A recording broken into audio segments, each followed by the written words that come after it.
شیعہ سنیوں کے دشمن ہیں، سنی شیعہ کے دشمن نہیں ہیں، جہالت دونوں کی دشمن ہے۔ جب تک آپ عالم اسلام سے جہالت کو دور نہیں کریں گے، لٹریسی کو دور نہیں کریں گے، آپ زندہ قوم کہے نہیں جا سکتے۔ ان الشیطان ینزغ بینہم، اللہ نہیں لڑاتا، رسول نہیں لڑاتے، علی نہیں لڑاتے، شیطان لڑاتا ہے۔ تو آپ جب کسی مجمع میں کسی ایسے مولوی ملا کو دیکھیں جو مسلمانوں کو لڑانے کی کوشش کر رہا ہے، سمجھ لیں کہ یہ مولانا نہیں، یہ شیطان ہے۔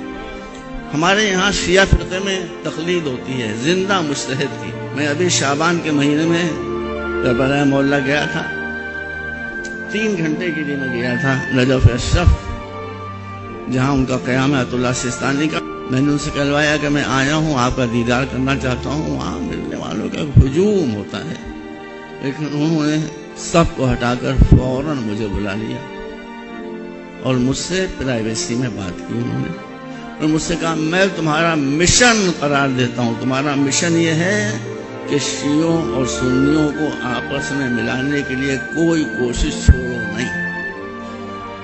یہ ہمارے مرزا ہے، جو ہمارے سب سے بڑے مجتہد ہیں، ان کا حکم ہے میرے لیے، میں کسی کی بات نہیں سنوں گا۔ میں نے کہا کہ میں سنیوں کو تو پہلے ہی سے بھائی کہتا ہوں۔ کہ یہی تم چاہتے تم کو بھائی نہ کہو۔ میں ڈر گیا، میں کہا پھر میں کیا کہوں، بھائی سے بڑا کون ہوتا ہے؟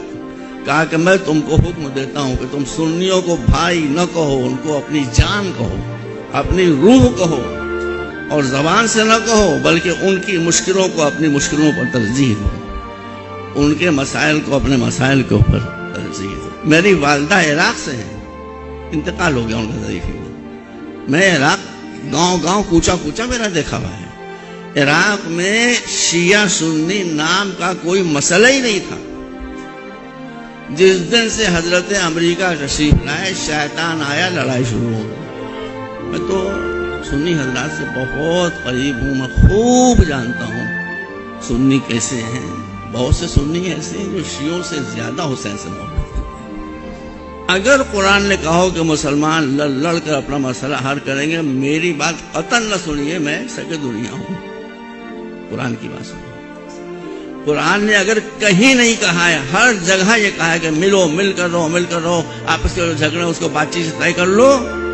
تو اگر آپ نہیں کر رہے ہیں یہ اور لڑ رہے ہیں آپس میں، تو آپ میری مخالفت نہیں کر رہے ہیں، اپنے رب کی مخالفت۔ یہ سب اہل سنت، آپ لوگ ایک دوسرے سے قریب ہوئیے، ایک دوسرے کے عقائد کو سمجھیے، قرآن عقیدے کا